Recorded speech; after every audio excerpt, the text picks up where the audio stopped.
Students हम discuss करेंगे important news के बारे में। First news is regarding the international atomic energy agency के पर्सपेक्टिव से है।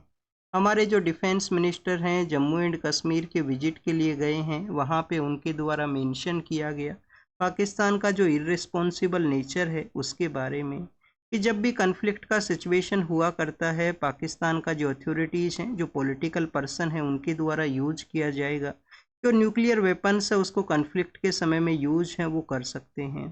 तो आप देखिए कि किसी भी कंट्री जिसके पास में न्यूक्लियर वेपन्स का प्रेजेंस है और उनके द्वारा इस तरीके से इर्रिस्पॉन्सिबल नेचर को शो करना कि वो न्यूक्लियर वेपन्स को यूज करेंगे कन्फ्लिक्ट के अंदर में, तो उसी के रिगार्डिंग में मेंशन करते हुए डिफेंस मिनिस्टर के द्वारा कहा गया कि इंटरनेशनल जो एटॉमिक एनर्जी एजेंसी है उनके द्वारा पाकिस्तान के जो न्यूक्लियर वेपन्स हैं उनको अपनी रेगुलेशन के अंदर में, अपने कंट्रोल के अंदर में कैरी आउट करने का प्रेजेंट समय के अंदर ज़रूरत है। पाकिस्तान अथॉरिटीज़ के द्वारा भी इंडियन न्यूक्लियर जो वेपन्स हैं उसके रिगार्डिंग में कहा गया है कि इंडिया का जो न्यूक्लियर रिएक्टर्स हैं उसके ब्लैक मार्केटिंग के रिगार्डिंग में जो यहाँ पे इन्वेस्टिगेशन है उसको कैरी आउट किया जाए। बट आप देखिए कि हमारे जो सिविल न्यूक्लियर रिएक्टर्स हैं वो आपको इंटरनेशनल एटॉमिक एनर्जी एजेंसी का जो रेगुलेशन है उसी के अंडर में आपको देखने के लिए मिलते हैं।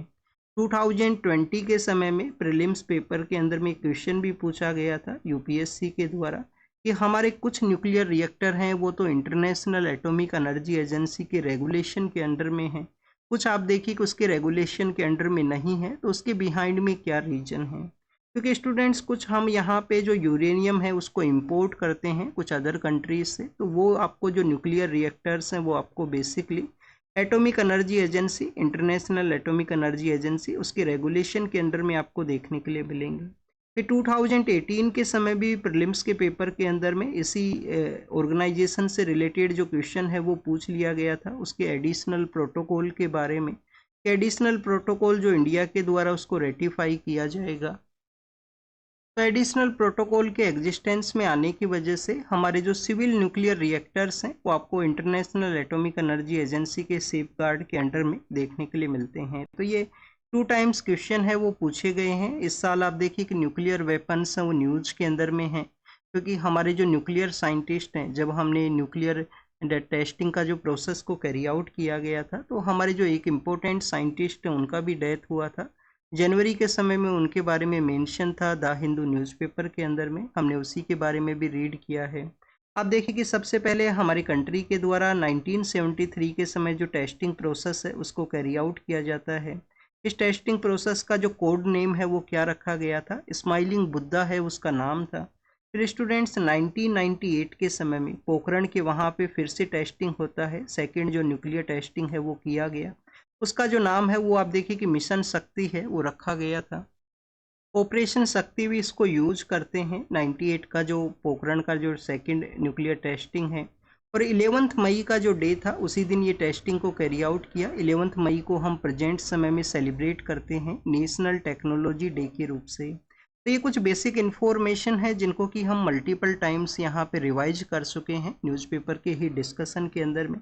अब आपको इंटरनेशनल एटॉमिक एनर्जी एजेंसी है उसके बारे में भी बेसिक पता होना चाहिए। यूपीएससी इसके रिगार्डिंग में भी आपसे जो क्वेश्चन है वो पूछ सकता है। क्वेश्चन आपसे पूछा जा सकता है कि ये जो एजेंसी है इसको कब क्रिएट किया गया था, क्या ये यूएन को रिपोर्ट करता है या नहीं करता है, क्या ऑटोनोमस है।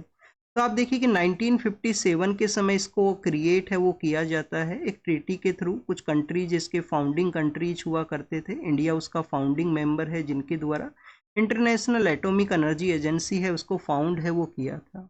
यूएन का जो यूनाइटेड नेशन जनरल असेंबली है, जनरल असेंबली के अलावा जो सिक्योरिटी काउंसिल है, यूनाइटेड नेशन सिक्योरिटी काउंसिल है, उसको अपना रिपोर्ट है वो किया जाता है इनके द्वारा। हेडक्वार्टर कहाँ पे है, कहाँ पे ये सिचुएटेड है एटॉमिक एनर्जी एजेंसी। तो आप देखिए कि ऑस्ट्रिया का जो वियना नाम की जो जगह है, वियना नाम का जो जगह है वहाँ पे इसका जो हेडक्वार्टर है वो सिचुएटेड है। अल्टीमेट एम या ऑब्जेक्टिव है वो क्या है इंटरनेशनल एटॉमिक एनर्जी एजेंसी का, कि जो न्यूक्लियर एनर्जी है उसको पीसफुल वे के अंदर में प्रमोट है वो किया जाए, उसका पीसफुल यूज है उसको प्रमोट करने का ज़रूरत है। हमारे जो न्यूक्लियर वेपन्स का जो प्रेजेंस है उनको सेफ गार्ड किया जाए। तो फर्स्ट तो आप देखिए कि पीसफुल यूज है, पीसफुल यूज के रूप से प्रमोट करना है। उनको सेफ गार्ड करना है न्यूक्लियर जो यहाँ पे जो वेपन्स प्रेजेंस है किसी भी कंट्री के पास में। सेफ गार्ड के अलावा न्यूक्लियर जो सेफ्टी है उसके जो स्टैंडर्ड्स हैं उसको भी कैरी आउट करना है, क्योंकि आप देखिए कि न्यूक्लियर सेफ्टी भी काफ़ी ज़्यादा इम्पोर्टेंट है। जैसे कि हम चर्नोबिल नाम की जो जगह है अर्लियर फेज के अंदर तो रसिया के अंदर हुआ करता था, बट प्रेजेंट समय में जो यूक्रेन का जो एरिया है वहाँ पे वो है।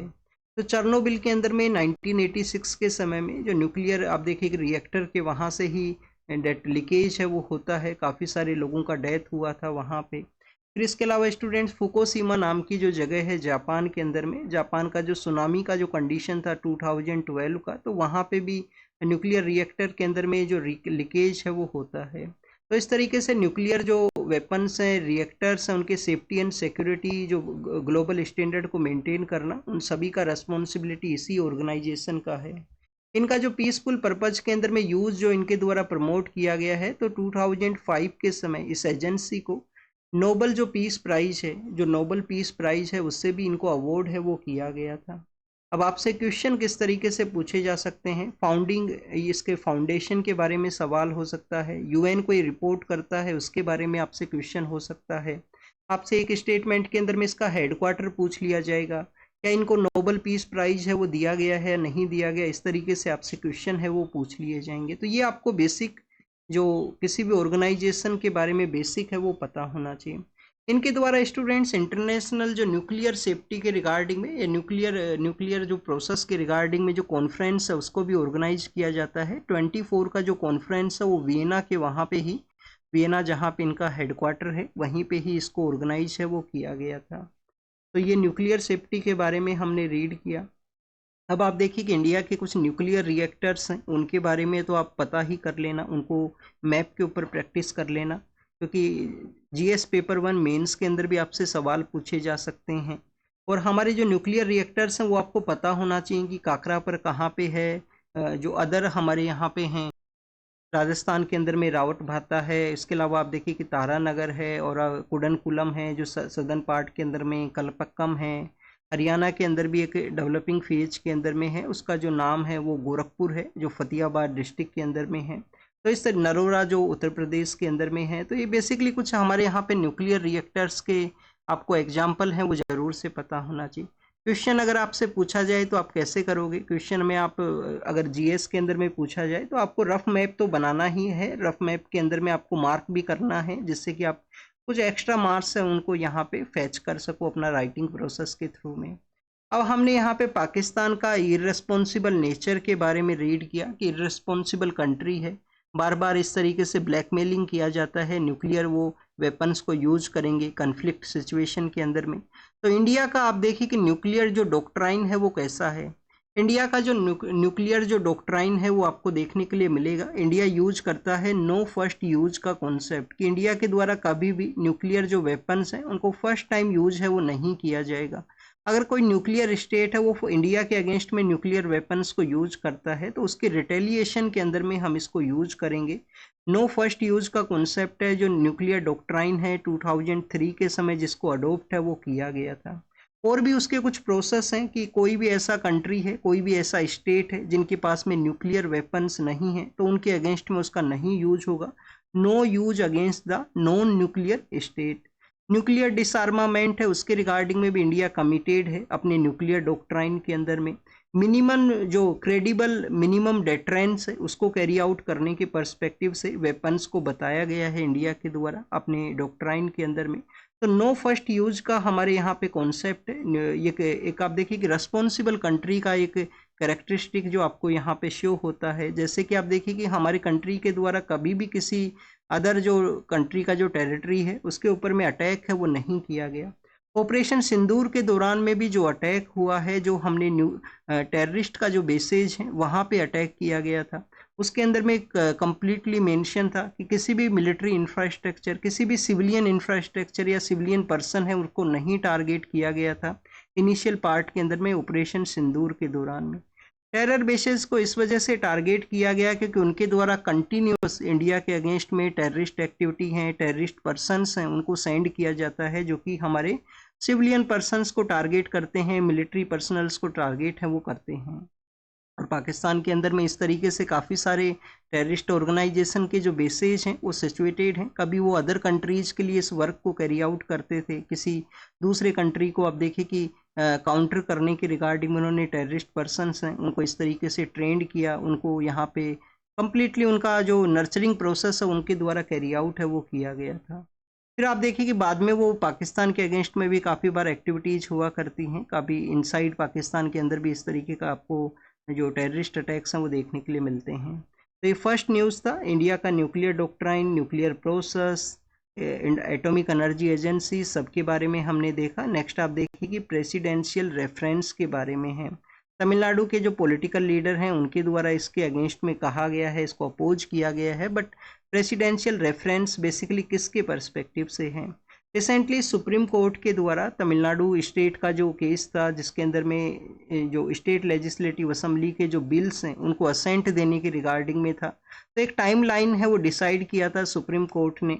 तो यहाँ पे अब प्रेसिडेंट मैम के द्वारा सुप्रीम कोर्ट से जो प्रेसिडेंशियल रेफरेंस जो कि आर्टिकल 143 के अंडर में अवेलेबल है, 143 का जो आर्टिकल है वो क्या बोलता है, आर्टिकल 143 ऑफ इंडियन कॉन्स्टिट्यूशन कहता है, कॉन्स्टिट्यूशन एम्पावर करता है प्रेसिडेंट को कि प्रेसिडेंट एडवाइस है वो ले सकती हैं सुप्रीम कोर्ट से, किसी भी जो लॉ है, कोई भी फैक्चुअल इंफॉर्मेशन है लीगल प्रोसेस के रिगार्डिंग में कि उसका जो फ्यूचर है वो क्या रहेगा, प्रेजेंट एंड फ्यूचर ऑफ जो पब्लिक इम्पोर्टेंस के रिगार्डिंग में वो लॉ है वो किस तरीके से है। तो उसके रिगार्डिंग में आप देखिए कि जो इनके द्वारा एडवाइस है वो ली जा सकती है सुप्रीम कोर्ट से, इसी को प्रेसिडेंशियल रेफरेंस का नाम दिया जाता है।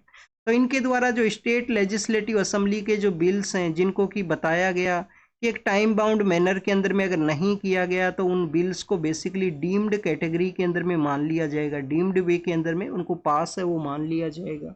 तो कुछ क्वेश्चंस पूछे गए हैं, क्वेश्चंस में ये पूछा गया क्या इस तरीके से डीम्ड वे के अंदर में किसी भी बिल का पास होना, जुडिशियल ऑर्डर के थ्रू इस तरीके से जो जजमेंट्स हैं उनको डिलीवर करना, क्या ये इम्पैक्ट नहीं करेगा हमारे यहाँ पे जो डिफरेंट सेपरेशन ऑफ पावर्स हैं। इसके अलावा और भी इनके द्वारा काफ़ी कुछ क्वेश्चंस हैं कि ये इम्पोर्टेंट यहाँ पे जुडिशियल इंटरप्रिटेशन का एरिया था। आपने बेसिकली जो कॉन्स्टिट्यूशनल बेंच जो कि आर्टिकल 145 क्लोज 3 के अंदर में मेंशन है कि कोई भी कॉन्स्टिट्यूशन इंटरप्रिटेशन का अगर एरिया है तो उसके अंदर में मिनिमम 5 जजेस का प्रेजेंस होना चाहिए उस बेंच के अंदर में, तो उस तरीके से आपके द्वारा इसको डील क्यों नहीं किया गया। तो इस तरीके से काफ़ी कुछ जो क्वेश्चंस हैं वो पूछे गए हैं उस स्टेट लेजिस्लेटिव असेंबली के जो बिल्स हैं जिनको कि गवर्नर के द्वारा और या प्रेसिडेंट को भी रेफर किया जाता है, तो एक टाइम बाउंड मैनर के अंदर में उनका असेंट है वो होना चाहिए। आर्टिकल 200 एंड 201 के अंदर में इस प्रोविजंस के बारे में मेंशन है। कंसर्न क्यों था स्टेट्स को कि कुछ स्टेट्स के वहाँ पे गवर्नर्स के द्वारा जो लंबे समय तक बिल के रिगार्डिंग में जो कोई जजमेंट है, कोई डिसीजन है वो नहीं लिया गया था, तो वहाँ के जो स्टेट के जो गवर्नमेंट्स हैं उनके द्वारा कोर्ट को अप्रोच किया गया और कोर्ट के द्वारा एक टाइम बाउंड मैनर का एक जजमेंट है वो डिलीवर किया। ऐसे टाइम बाउंड मैनर के अंदर में आपको असेंट है वो देना है। तो अब प्रेसिडेंट के द्वारा कंसल्ट किया गया है सुप्रीम कोर्ट को। नेक्स्ट अगर हम बात करें स्टूडेंट्स तेलंगाना के बारे में है, तेलंगाना जो स्टेट है जिसके बारे में अभी हमने कल भी रीड किया था कि तेलंगाना और आंध्र प्रदेश के वहाँ पे टेम्परेचर राइजिंग सिचुएशन के अंदर में है। अब आप देखिए कि तेलंगाना के वहाँ पे सुप्रीम कोर्ट के द्वारा कहा गया कि तेलंगाना का जो हैदराबाद का एरिया है वहाँ पे एक फॉरेस्ट एरिया सिचुएटेड है। फॉरेस्ट एरिया को क्या बोला करते हैं स्टूडेंट्स, फॉरेस्ट एरिया को बोला करते हैं कंचा गोची बाउली। अब आप देखिए कि इसका प्रोनाउंसिएशन डिफरेंट हो सकता है, आप यहाँ पे इसके प्रोनाउंसिएशन को एक बार देख लेना किस तरीके से इसको प्रोनाउंसिएट करते हैं। तो कंचा गोची बाउली नाम से है। वैसे बाउली जो वर्ड है वो आप देखिए कि बेसिकली वाटर के रिगार्डिंग में यूज किया करते हैं। हरियाणा, राजस्थान, गुजरात का जो एरिया है वहाँ पे बावड़ी सिस्टम हुआ करता है जो कि water harvesting, traditional water harvesting का वो एक टेक्निक हुआ करता है। तो कंचा गोची बावली जो है बेसिकली वहाँ पे लाइम मोटार्स हैं, वेल का वहाँ पे प्रेजेंस हुआ करता था। तो ये फॉरेस्ट एरिया था जिसको कि डेजिग्नेट नहीं किया गया था, जिसको डेजिग्नेट फॉरेस्ट एरिया के रूप से नहीं किया गया था। बट हमारे ही सुप्रीम कोर्ट का 1996 का एक इम्पोर्टेंट जजमेंट है। जजमेंट क्या बोलता है? जजमेंट कहता है TN गोदावर्मन केस के अंदर में कोर्ट के द्वारा ऑब्जर्व किया गया अगर कोई भी ज़मीन, कोई भी लैंड एरिया है जहाँ पे फॉरेस्ट है, जिसका प्रेजेंस है एक क्वालिफाइड वे के अंदर में, किसी भी लैंड एरिया के ऊपर में ट्रीज का प्रेजेंस है, फॉरेस्ट का प्रेजेंस है, और उसको नोटिफाई भी नहीं किया गया है गवर्नमेंट के द्वारा एज ए फॉरेस्ट लैंड के रूप से, तो उसको फॉरेस्ट ही कंसिडर है वो किया जाएगा। अब आप देखिए कि हैदराबाद यूनिवर्सिटी का जो एरिया है जहाँ पे ये फॉरेस्ट एरिया था, गवर्नमेंट का प्रपोजल था कि यहाँ पे आईटी इंफ्रास्ट्रक्चर को लाया जाए और फॉरेस्ट एरिया को कट किया जाए। अब यहाँ पे गवर्नमेंट के द्वारा जजमेंट को ना मानने की वजह से जो फॉरेस्ट को कट किया गया, तो कोर्ट के द्वारा ऑब्जर्व ये किया गया है, क्या तो आप यहाँ पे लैंड को रिस्टोर कीजिए जो आपने कट किया है ओवर द नाइट्स, जो आपने फॉरेस्ट कट किए हैं, या अपने जो ऑफिशियल्स हैं उनको आप जेल के अंदर में सेंड कीजिए कोर्ट का जो ऑर्डर है वो ना मानने की वजह से। तो स्टूडेंट्स ये बेसिकली एक फॉरेस्ट एरिया है। जो टी.एन. गोदावर्मन केस आपको पता होना चाहिए। गोदावर्मन केस के अंदर में जो बोला गया है कि लैंड के ऊपर में अगर फॉरेस्ट का प्रेजेंस है, ट्रीज का मोर फॉरेस्ट काइंड ऑफ कंडीशंस है, डेजिग्नेट भी नहीं किया गया है, नोटिफाई भी नहीं किया गया है, तो उसको हम फॉरेस्ट है वो कंसिडर करेंगे। हैदराबाद यूनिवर्सिटी के पास में है। जो प्रोटेस्ट करने वाले जो पर्सन है उनका डिमांड क्या है? एक तो आप देखिए कि यहाँ पे माइग्रेटरी बर्ड्स हैं, इम्पोर्टेंट जो बायोडाइवर्सिटी है उसको ये शो करता है। उनका डिमांड ये भी है कि इसको नेशनल पार्क के रूप से आप डिक्लेयर है वो कर दीजिए, नेशनल पार्क इसको बना दीजिए। हैदराबाद के अंदर में ऑलरेडी एक नेशनल पार्क है वो वहाँ पे सिचुएटेड है। हैदराबाद के अंदर में कासू ब्रह्मानंदा नाम से एक आपको जो कासू ब्रह्मानंदा रेड्डी नाम से एक नेशनल पार्क है, जो कि निजाम के एरा के समय में वहाँ पे बायोडाइवर्सिटी के रिगार्डिंग में वो हुआ करता था। फिर 90s के समय में उसको नेशनल पार्क है वो डिक्लेयर कर दिया गया था। तो एक बार नेशनल पार्क का नेम देखते हैं, कासू ब्रह्मानंदा, कासू ब्रह्मानंदा रेड्डी नेशनल पार्क है, जो कि बंजारा हिल्स का जो एरिया है, जुबली हिल्स का एरिया है हैदराबाद के अंदर में, वहाँ पे ये सिचुएटेड है। तो स्टूडेंट्स ये तो बेसिकली फॉरेस्ट के बारे में हुआ। नेक्स्ट आप देखिए कि यहाँ पे महादई नाम का जो नदी है, महादवी नदी है जिसको कि मांडवी नदी के नाम से भी जानते हैं, जो कि कर्नाटका है, महाराष्ट्र है और गोवा के थ्रू फ्लो किया करती है। अभी उसके डाइवर्जन के रिगार्डिंग में एक ऑर्डर था। आप देखिए कि इसके डाइवर्जन के रिगार्डिंग में एक ऑर्डर है जहाँ पे गोवा के जो लोग हैं उनके द्वारा प्रोटेस्ट स्टार्ट किया गया है इस रिवर के बारे में। River one of the important river है। गोवा के अंदर में दो ही जो नदियां हैं वो फ्लो करती हैं, एक तो महादई नाम का जो नदी है, एक आप देखिए कि जुआरी नाम का एक नदी है, जुआरी नाम का एक नदी है, महादई नाम का जो नदी है, ये दो फ्लो किया करती हैं। डाइवर्जन के बारे में बताया गया कि कुछ एरिया से उसको डाइवर्ट कर सकते हैं, तो गोवा के अंदर में प्रोटेस्ट वो स्टार्ट हुआ है। रिवर का जो 3 जो स्टेट्स हैं जहाँ से फ्लो करती है वो आपको पता होना चाहिए। ट्राइब्यूनल के, इनका जो ट्राइब्यूनल है वो भी कॉन्स्टिट्यूट हुआ था, ट्राइब्यूनल का भी जजमेंट आ गया था, बट वहाँ पे एक इमोशनल इश्यू है। रिवर बेसिकली उन स्टेट्स के अंदर में कहाँ से ओरिजिनेट करती है रिवर? भीम घाट नाम का जो एरिया है, वेस्टर्न घाट का जो एरिया है कर्नाटका के अंदर में, बेलागवी जो डिस्ट्रिक्ट है, 1924 का कांग्रेस सेशन कहाँ पे ऑर्गेनाइज हुआ था? बेलगाम के अंदर में। बेलगाम के एरिया को ही बेलागवी बोला करते हैं, और ये कर्नाटका और महाराष्ट्र का भी एक कंसर्न है कि हमारे एरिया के अंडर में है। बेलगाम का एरिया महाराष्ट्र के द्वारा भी क्लेम किया जाता है वहाँ पे, क्योंकि मराठी स्पीकिंग पीपल्स का प्रेजेंस है बेलगाम के अंदर में। तो आप देखिए कि बेलागवी जो डिस्ट्रिक्ट है उसका भीमघाट का एरिया है वेस्टर्न घाट के अंदर में, जहाँ से ये जो महादई नाम का जो रिवर है वो ओरिजिनेट करती है।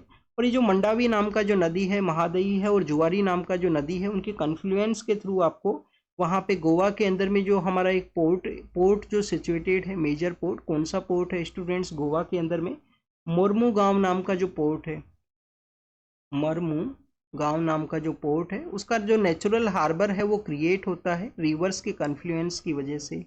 कल हमने लैटिन अमेरिका का जो उरुग्वे को जब डिस्कस किया था, तो रिया डो प्लाटा के बारे में हमने देखा था। उरुग्वे रिवर और प्राणा रिवर है उसके कन्फ्लुएंस से बनता है। तो उसी तरीके का जो कंडीशन है गोवा के अंदर भी यहाँ पे इन दो रिवर्स के मर्जर होने के बाद में क्रिएट होता है, जहाँ पे नेचुरल हार्बर के रूप से ये पोर्ट है वो डेवलप हुआ है। मरमू गांव इस पोर्ट का नेम है, जो मेजर पोर्ट है इंडिया का। नेक्स्ट अगर हम बात करें स्टूडेंट्स केरल के ही बारे में है। केरल के वहाँ पे आप देखिए कि रबर के जो प्लांटेशन वर्कर हैं जिनको कि टाइगर के द्वारा अटैक किया गया और वहाँ पे उनका जो डेथ है वो हुआ है। पिछले कुछ दिनों से हमने काफ़ी सारी ऐसी न्यूज़ रीड की हैं टाइगर के बारे में कि टाइगर के द्वारा अटैक किया गया। जैसे हमने एक राजस्थान के बारे में जो न्यूज़ है वो रीड किया था। राजस्थान का जो रणथंबोर का एरिया है, रणथंबोर के अंदर में टाइगर के द्वारा अटैक किया गया था। महाराष्ट्र के अंदर में चंद्रपुर का एरिया है। फिर आप देखिए कि मध्य प्रदेश का भी एक न्यूज़ था सवनी डिस्ट्रिक्ट के अंदर में, जहाँ पे वुमेन के ऊपर में टाइगर के द्वारा अटैक किया गया। और अब केरल का न्यूज आया है कि जहाँ पे रबर प्लांटेशन वर्कर के ऊपर में ये अटैक है वो हुआ है। तो ह्यूमन और वाइल्ड लाइफ का जो यहाँ पे कन्फ्लिक्ट है उसको ये शो करता है। क्यों ये जो कन्फ्लिक्ट है वो हुआ करता है? मेजरली आप देखिए कि कन्फ्लिक्ट दो रीजन से रहेगा। एक तो फॉरेस्ट एरिया है, ह्यूमन बीइंग का फॉरेस्ट के अंदर में जाना, वहाँ पे एनक्रोचमेंट करना, वहाँ पे कोई सेटलमेंट को कैरी आउट करना।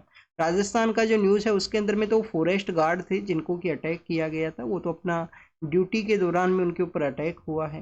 नेक्स्ट आप देखिए कि नेक्स्ट आपको देखने के लिए मिलेगा कि यहाँ पे अपना जो टेरिटरी है उसको ये कैरी आउट करते हैं, टाइगर से एक टेरिटरी के अंदर रहा करते हैं। तो कभी इनका टेरिटरी लॉस्ट होने की वजह से भी ये अदर एरिया के लिए माइग्रेट करते हैं। हो सकता है इनके द्वारा अपने सेटलमेंट से ह्यूमन सेटलमेंट्स को माइग्रेट किया गया हो, तो उस समय में आपको ऐसा कन्फ्लिक्ट है वो देखने के लिए मिलेगा। रबर प्लांटेशन के बारे में मेंशन है, तो यहाँ पे आपको बेसिक इन्फॉर्मेशन भी एक बार हम रीड कर लेते हैं। हमारे कंट्री के अंदर में रबर का जो वर्क है, रबर का जो प्रोडक्शन है, नेचुरल रबर है, वो बेसिकली आपको केरल स्टेट से आपको लार्जर लेवल के ऊपर देखने के लिए मिलेगा। अराउंड द 70% के आसपास या 75% के आसपास जो रबर, नेचुरल रबर का जो प्रोडक्शन है वो केरल से हुआ करता है। फिर तमिलनाडु भी है। और स्टूडेंट्स हमारे जो नॉर्थ ईस्ट स्टेट्स हैं, जिसमें त्रिपुरा नाम का जो स्टेट है, मिजोरम है, वहाँ पे भी आप देखिए कि रबर प्लांटेशन का जो वर्क प्रोसेस है उसको बूस्ट किया जाए। गवर्नमेंट का ये बेसिकली यहाँ पे एक टारगेट है, रबर का जो प्रोडक्शन है उसको बूस्ट करने के रिगार्डिंग में। अब रबर के बारे में यहाँ पे मेंशन है, तो आपको पता होना चाहिए कि जो पेड़ है उससे निकलने वाला जो मिल्की जो सैप है उसको कलेक्ट किया जाता है, लेटेक्स उसको बोला करते हैं, लेटेक्स उसको बोला करते हैं। सल्फर का यूज किया जाता है रबर फॉर्मेशन के रिगार्डिंग में। फिर आप देखिए कि उसके अंदर में एक पॉलीमर हुआ करता है, पॉली आइसोप्रीन नाम का एक पॉलीमर है, वो यूज होता है रबर मेकिंग प्रोसेस के अंदर में। और एग्जाम के रिगार्डिंग में आपको रबर बोर्ड के बारे में पता होना चाहिए। हमारे कंट्री का जो रबर बोर्ड है वो कहाँ पे है, इसका हेडक्वार्टर कहाँ पे है स्टूडेंट्स? आप देखिए कि कॉफ़ी एंड टी के बारे में भी क्वेश्चंस पूछे थे 2020 के प्रीलिम्स के अंदर में। तो रबर बोर्ड का जो हेडक्वार्टर है वो है कोटायम। कोटायम कहाँ है? केरल के अंदर में है कोटायम, वहीं पे ही सिचुएटेड है। वायनाड, जहाँ पे आप देखिए कि लैंडस्लाइड का इश्यू हुआ था, तो वहाँ पे एक न्यूज़ है उसके बारे में। तो ये एग्जाम के पर्पज से नहीं इम्पोर्टेंट है, इसके साथ में इंक्लूडेड था तो हमने इसको यहाँ पे इसको रिमूव है वो नहीं किए। अब आप देखिए कि टाइगर्स के बारे में हमने देखा है। एक टाइगर जो वाइल्ड लाइफ फोटोग्राफर हैं आरजू खुराना हैं, उनके द्वारा काफ़ी सारे जो फोटोज़ हैं वो लिए जाते हैं, वो विजिट भी करते हैं टाइगर रिजर्व्स के अंदर में। और स्टूडेंट्स इनके सोशल मीडिया प्लेटफॉर्म ट्विटर के ऊपर में या इंस्टाग्राम के ऊपर में आपको इनका काफ़ी सारी फ़ोटोज़ हैं वो देखने के लिए मिलेंगी। तो अब उन्हीं का एक डेट न्यूज़ है वो आर्टिकल है उसको यहाँ पे मेंशन किया गया। एग्जाम के पर्पज़ से क्या न्यूज़ है यहाँ पे स्टूडेंट्स, आप देखिए कि यहाँ पे total number of tiger reserves बताए गए हैं जो 58 हैं। तो इनके द्वारा 56 जो टाइगर रिजर्व्स हैं उनको विजिट किया गया है। 2 नए जो टाइगर रिजर्व्स जो नोटिफाइड हैं वहाँ पे इनका विजिट है वो नहीं हुआ है। रिसेंटली कौन कौन से टाइगर रिजर्व हैं जिनको कि नोटिफाई किया गया है? तो एक तो आप देखिए कि रातापानी नाम से जो टाइगर रिजर्व है, कहाँ पे है ये रातापानी? रातापानी मध्य प्रदेश के अंदर में है। और स्टूडेंट्स माधव जो नेशनल पार्क है माधव है, उसको भी आप देखें कि यहाँ पे टाइगर रिजर्व्स के रूप से जो डेजिग्नेशन है वो किया गया। National tiger conservation authority, wild life protection act है हमारे यहाँ पे 1972 का वाइल्ड लाइफ प्रोटेक्शन एक्ट है, उसको अमेंड किया गया 2006 के समय में। और नेशनल टाइगर कंजर्वेशन अथॉरिटी है उसको सेटअप किया गया। टाइगर के रिगार्डिंग में कंप्लीट जो रिस्पॉन्सिबिलिटी है इस ऑर्गेनाइजेशन का आपको देखने के लिए मिलता है। इम्पोर्टेंट ऑर्गेनाइजेशन है टाइगर कंजर्वेशन जो अथॉरिटी है, NTCA जो है। फिर आप देखिए कि हमारे जो पर्सन डिसेबिलिटी के साथ में जो पर्सन है, पर्सन विद डिसेबिलिटी, उनको रिसेंटली कोर्ट के द्वारा ऑब्जर्व किया गया था। KYC का जो कॉन्सेप्ट हुआ करता है उसके रिगार्डिंग में सुप्रीम कोर्ट के द्वारा डायरेक्शंस को इश्यू किया गया है। डायरेक्शंस के अंदर में बताया गया कि हमारे जो पर्सन हैं जिनको किसी भी तरीके का डिसेबिलिटी है, उनको भी यहाँ पे जो डिजिटल एक्सेस है वो होना चाहिए। डिजिटल एक्सेस के रिगार्डिंग में उनका राइट है आर्टिकल 21 के अंडर में। आर्टिकल 21 के अंडर में पर्सन विद डिसेबल को राइट है उनके एक्सेसिबिलिटी का, डिजिटल एक्सेस उनको कैरी आउट किया जाना चाहिए। राजीव रतौरी नाम से, Rajiv Ratauri versus union of India का भी एक केस है जिसके अंदर में एक्सेसिबिलिटी को राइट टू लाइफ का जो सेंट्रल पार्ट है वो माना गया। आर्टिकल 21 जो कि हमारा right to life and liberty है उसी का पार्ट माना गया है। डिजिटल एक्सेस या राइट टू एक्सेस है उसको अपना यहाँ पे जो पार्ट है वो माना गया है। राइट टू एक्सेस आप देखिए कि राइट टू लाइफ है, राइट टू डिग्निफाइड लाइफ है और फ्रीडम ऑफ मूवमेंट है उसको भी कैरी करता है। बट यहाँ पे आपको पता होना चाहिए कि फ्रीडम ऑफ जो मूवमेंट है वो हम आर्टिकल 19 में रीड करते हैं। आर्टिकल 19 में हम फ्रीडम ऑफ मूवमेंट रीड करते हैं। डिफरेंस यहाँ पे क्या है, आर्टिकल 21 के अंदर भी फ्रीडम ऑफ मूवमेंट के अंदर में इसको कवर किया गया। स्टूडेंट्स, अगर आपको इनसाइड द कंट्री मूवमेंट को कैरी आउट करना है कंट्री के इनसाइड के अंदर में, तो आपको जो राइट है वो आर्टिकल 19 के अंडर में है। बट अगर आपको आउटसाइड द कंट्री अगर आपको मूवमेंट करना है तो आपको आर्टिकल 21 के अंडर में ही आपको जो राइट है मूवमेंट का। तो ये डिफरेंस हम ऑलरेडी भी शायद मार्च के मंथ के समय हमने इसको रीड किया था, इसी डिफरेंस को। नेक्स्ट अगर हम बात करें स्टूडेंट्स, नोटा के बारे में है, नन ऑफ द अबाउ। अगर आप वोटिंग प्रोसेस के अंदर में पार्टिसिपेट किए हो, आपका लोकसभा वोटिंग को अगर आप कैरी आउट किए हो, अपना स्टेट का लेजिस्लेटिव असेंबली के वोटिंग को, तो उस समय आपने नोटा का जो सिंबल है वो देखा होगा। सबसे लास्ट के अंदर में नोटा का एक सिंबल हुआ करता है। कैसे ये नोटा का जो सिस्टम है वो एग्जिस्टेंस में आता है और प्रेजेंट समय में इश्यू है वो क्या है इसके रिगार्डिंग में। 2013 के समय में सुप्रीम कोर्ट के द्वारा PUCL versus union of India case, PUCL peoples union for civil liberty एक ऑर्गेनाइजेशन है, versus union of India case, उसके अंदर में ऑब्जर्व किया गया कि हमें नन ऑफ द अबाउ का जो कॉन्सेप्ट है उसको लेके आना है। लोग काफ़ी बार पोलिंग बूथ के लिए इस वजह से नहीं जाते हैं कि उनके फेवरेट कैंडिडेट्स हैं वो नहीं हैं। लोगों का पार्टिसिपेशन इंक्रीज हो, नोटा को वो प्रेस करें और वापस आएँ। तो आप देखिए कि वोटिंग एक्सरसाइज को बूस्ट करने के रिगार्डिंग में, लोगों का पार्टिसिपेशन को बूस्ट करने के पर्सपेक्टिव से इसको लाया गया। अब यहाँ पे क्या कहा गया है, यहाँ पे कहा गया है कि जो कंपलसरी, जो हर एक इलेक्शन के अंदर में क्या इसको कंपलसरी कर दिया जाए। स्टूडेंट्स, राज्यसभा के अंदर में नोटा का जो कॉन्सेप्ट है वो प्रेजेंट समय में नहीं होता है। क्यों नहीं हुआ करता है? एक तो आप देखिए कि लिमिटेड उसके अंदर में वोट्स हैं। ओपन बैलेट का ऑलरेडी वहाँ पे कॉन्सेप्ट है, राज्यसभा के अंदर में ओपन बैलेट है वो हुआ करता है। पार्टी का जो रिप्रेजेंटेटिव है उसको आपको शो करना होता है कि किसको वोट आपने किया है। तो स्टूडेंट्स, ओपन बैलेट का वहाँ पे कॉन्सेप्ट है, तो नोटा वहाँ पे नहीं ऐड किया गया, नोटा वहाँ पे नहीं ऐड किया गया है राज्यसभा के अंदर में। लोकल इलेक्शंस के अंदर में कहा जाता है कि अगर वहाँ पे कैंडिडेट्स के ज़्यादा अगर नोटा वोट को गेन करता है तो फिर से इलेक्शंस को हम कंटेस्ट कराएंगे। बट अभी प्रेजेंट समय में किसी भी स्टेट के अंदर में ये प्रोविज़न है वो एग्जिस्टेंस में नहीं आया। डिस्कशन फेज के अंदर में ज़रूर है पर एग्जिस्टेंस में है जो नहीं आ पाया है। नेक्स्ट अगर हम बात करें students, union public service commission के बारे में है, उसके चेयरमैन के द्वारा पोस्ट को यहाँ पे कैरी फॉरवर्ड किया गया है। पोस्ट को जो चार्जेज हैं उनको टेक ओवर किया गया है। अब आप देखिए कि जो यूपीएससी के बारे में तो हम रीड कर चुके हैं, आर्टिकल 315 से लेकर 323 है जो यूनियन पब्लिक सर्विस कमीशन है, स्टेट पब्लिक सर्विस कमीशन है, उसके बारे में ये मेंशन करता है।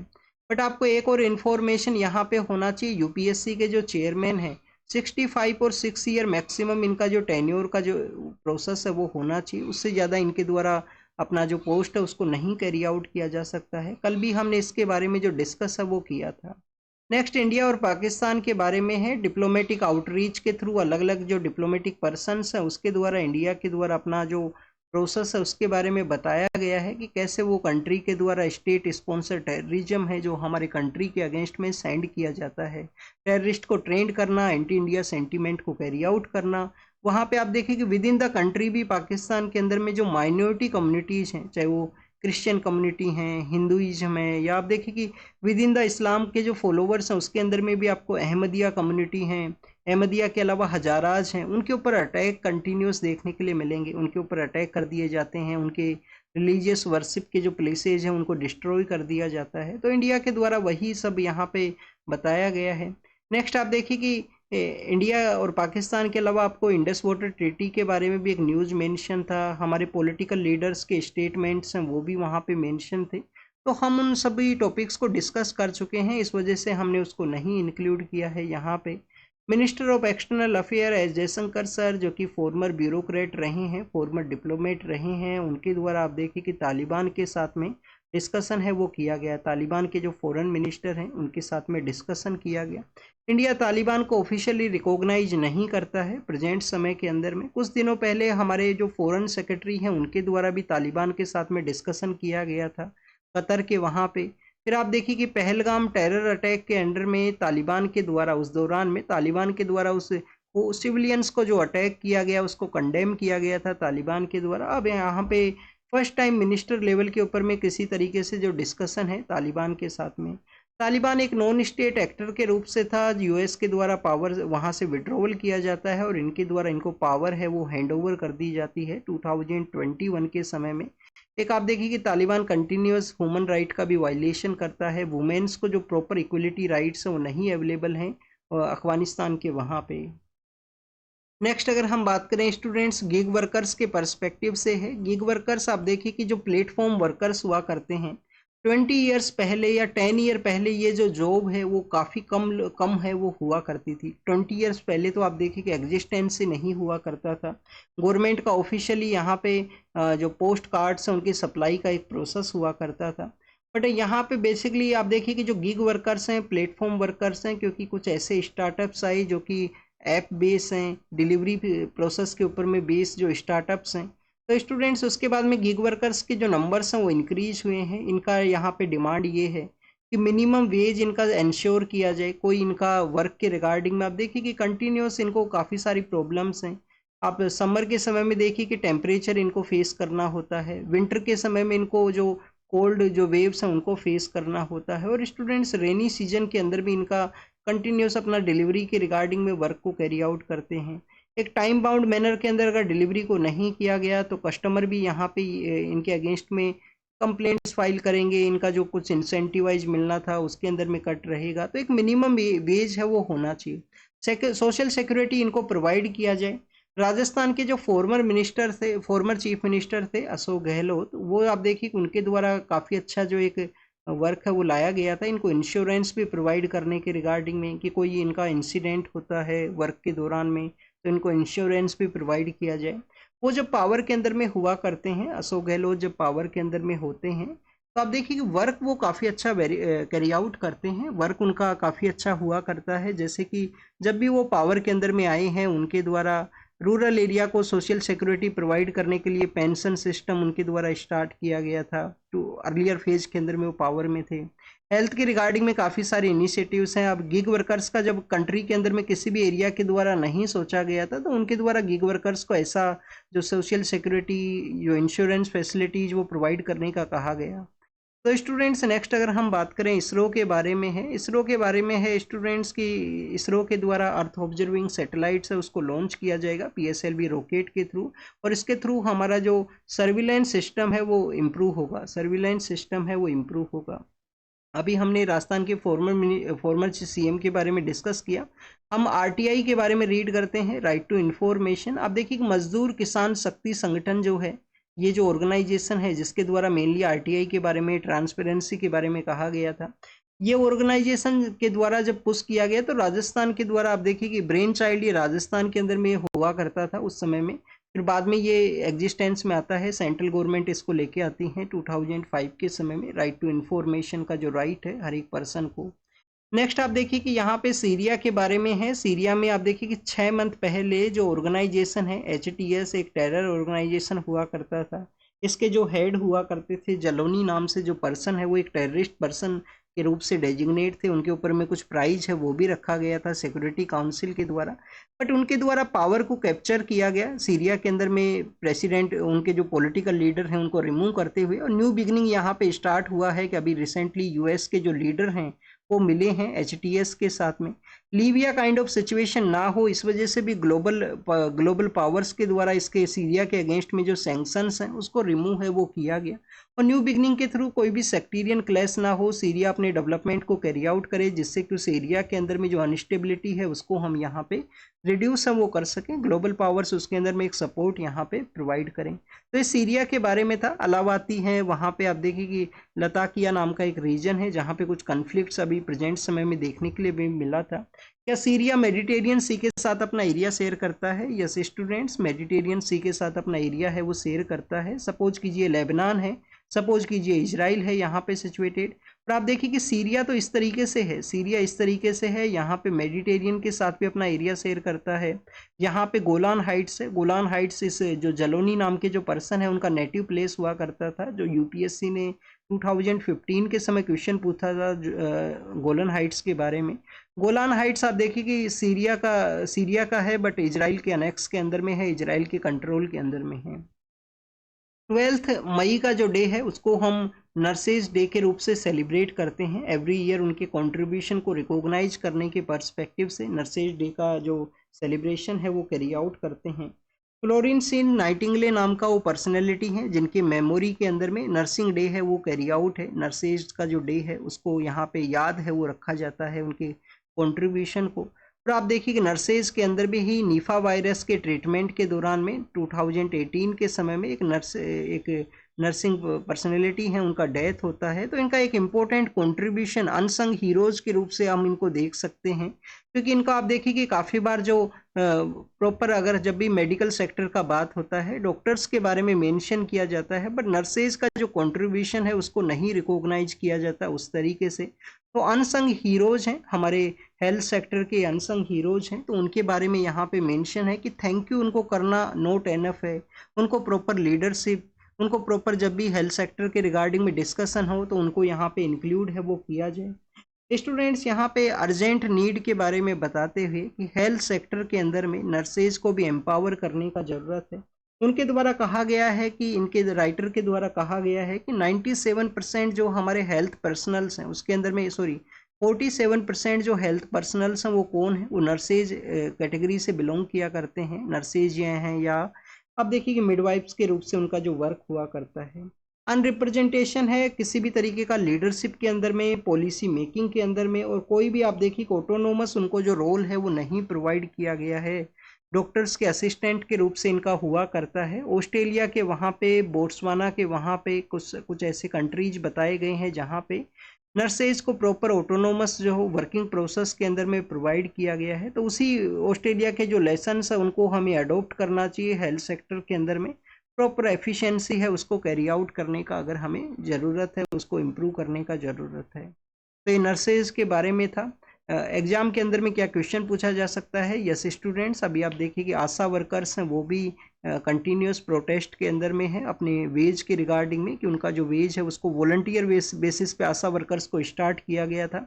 बट आशा वर्कर्स हैं, आप देखिए कि आशा वर्कर्स हैं, एएनएम्स हैं, एएनएम हैं, और आंगनवाड़ी वर्कर हैं, आंगनवाड़ी वर्कर्स हैं। इनको 3A के रूप से हम डिफाइन करते हैं, और आप नर्सेज को भी इसके अंदर इंक्लूड कर सकते हो। ये एक इम्पोर्टेंट पर्सनैलिटीज हैं, इम्पोर्टेंट हैं हमारे हेल्थ सेक्टर के रिगार्डिंग में। किस तरीके से इम्पोर्टेंट है?